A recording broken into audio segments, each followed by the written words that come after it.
اینجا رستم یکم اوقاتش تلخ میشه و میره پیش پادشاه و میگه اینها دنبال صلح و آشتی نیستن ها. اینم که الان میبینی تقاضای صلح میکنن به خاطر زور گرز منه.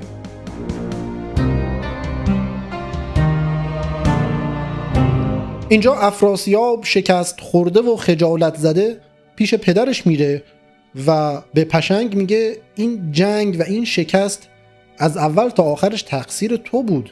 ما که صلح کرده بودیم و داشتیم زندگیمونو میکردیم. تو به ما اطلاعات غلط دادی و گفتی برید اینا شاه ندارن، شاهشون مرده، پهلوان اولشون هم که زال هست اعلام بازنشستگی کرده، برید تارومار کنید. این ایرانی‌ها اینجوریان که یکیشون که از بین میره یا بازنشست میشه یا میمیره، سریع یکی بهتر میاد جاشو میگیره. تو گفتی اینا پادشاه ندارن، ما رفتیم دیدیم کیقباد شده پادشاه، یک پادشاهی بسیار بهتر از زو.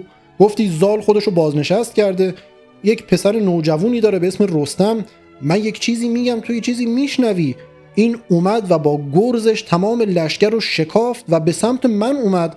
وقتی نزدیک من رسید گرزشو غلاف کرد و با دست کمربند منو گرفت، منو مثل یک پشه از روی اسب بلند کرد و همراه خودش برد و من شانس آوردم اینجا که کمربندم پاره شد و من افتادم زمین، وگرنه منو اسیر کرده بود، چه بسا منو کشته بود. این رستمی که من دیدم اصلا فیل و اژدها بود، جنگیدن باش کار آدمی زاد نیست. من جنگ زیاد رفتم، پهلوان زیاد دیدم، ولی این از جنس آدمی زاد نبود. بعدش هم حالا رستم به کنار، اونها مهراب رو دارن، همون کسی که ما رو توی زابل فریب داد. اینها قارن رو دارن که توی جنگ قبلی تن به تن با من جنگید و نتونستم شکستش بدم. اینها گشواد رو دارن، همون پهلوان اصفهانی که رفت و اسرا رو از ساری نجات داد. و الان راهی غیر از صلح و آشتی نداریم. تو هم بیا و از خیر جنگ بگذر، اون کینکشی های گذشته رو فراموش کن. اگرم هنوز ناراحتی که من چرا اغریرت رو کشتم، آقا اون مال چندین سال پیش بوده، من جوون بودم، خام بودم، از روی عصبانیت حالا برادر خودم رو کشتم. کوتاه بیا. پشنگ هم با یک حالت ننگ و نکبتی قبول میکنه و یک نامه ای مینویسه برای کیقباد پادشاه ایران و اول با نام خدا شروع میکنه، بعد درودی به روان فریدون میفرسته، در واقع جد مشترک اینها، و بعد پیشنهاد صلح میده.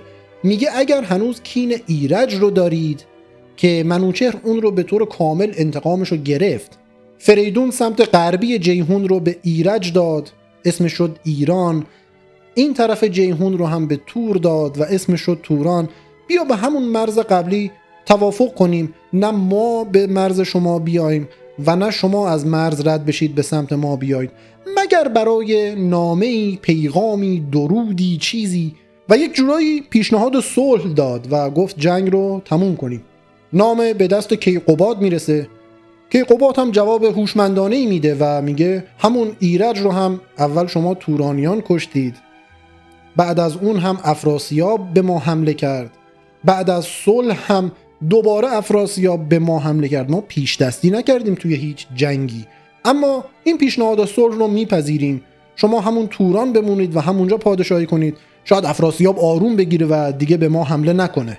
و در واقع پیشنهاد صلح تورانیان رو میپذیره. اینجا رستم یکم اوقاتش تلخ میشه و میره پیش پادشاه و میگه اینها دنبال صلح و آشتی نیستن ها. اینها جنگ طلبن و اینم که الان میبینی تقاضای صلح میکنن به خاطر زور گرز منه. از شجاعت و دلاوری من و پهلوانانی مثل من ترسیدن. الان که تا اینجا جنگیدیم و شکستشون دادیم، باید ادامه بدیم و تا آخر کار بریم و اصلا نابودشون کنیم. کیقباد رستم رو آروم میکنه و بهش میگه باید سیاست به خرج بدی. انصاف و صلاح بر این هست که ما آشتی کنیم و توی صلح زندگی کنیم. جنگ قحطی میاره، قهر طبیعت رو میاره، اینو قبلا هم دیدیم. و راه و رسم فریدون هم همیشه بر این بوده که با صلح زندگی کنیم. و به این ترتیب با سیاست ورزی خودش جلوی خامی رستم رو میگیره. خب رستم هنوز یک نوجوان خام و بی تجربه ای هست. بعدش هم هدایای زیادی به رستم میده و رستم و زال و مهراب و خاندانش رو روانه سیستان و کابل میکنن و بهشون میگه برید از مرزهای ایران توی همون قلمروی خودتون دفاع کنید. به بقیه پهلوانا هم گنج و خلعت میده و بعد از اینکه قائله جنگ ختم میشه از تهران به سمت استخر میاد. استخر یک شهری است نزدیک شیراز و پایتخت خودش رو توی استخر بنا میکنه. اینجا تازه کیقباد فرصت میکنه که اون خطبه اول شاهی رو قرائت کنه بعد از این همه وقت، چون درگیر جنگ بودن. اساس پادشاهی خودش رو بر مبنای عدالت اعلام میکنه و باز دوباره اون فلسفه قدیمی ایرانی رو یادآوری میکنه که از مال دنیا لذت ببرید و به دیگران هم ببخشید، خسیس بازی در نیارید و حتی میگه اگر چیزی از مال دنیا به دستتون رسید بر من منت بذارید و ازش لذت ببرید. بعد هم یادی میکنه از شهدا و کشته شده های جنگ ایران و به خانواده های اونها هدایایی میده. کیقباد 100 سال پادشاهی میکنه، پادشاهی توأم با صلح و عدالت، و وقتی که به اواخر عمرش نزدیک میشه 4 پسر خودش رو صدا میکنه: کیکاووس، کیارش، کیپشین و آرمین.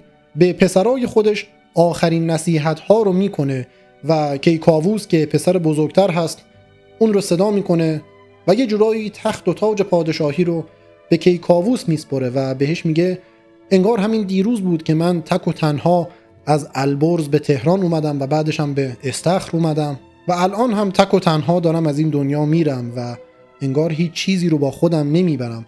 تو هم راه و روش عادلانه رو در پیش بگیر. در واقع داریم همون چیزی رو میبینیم که زمان منوچهر اتفاق افتاد.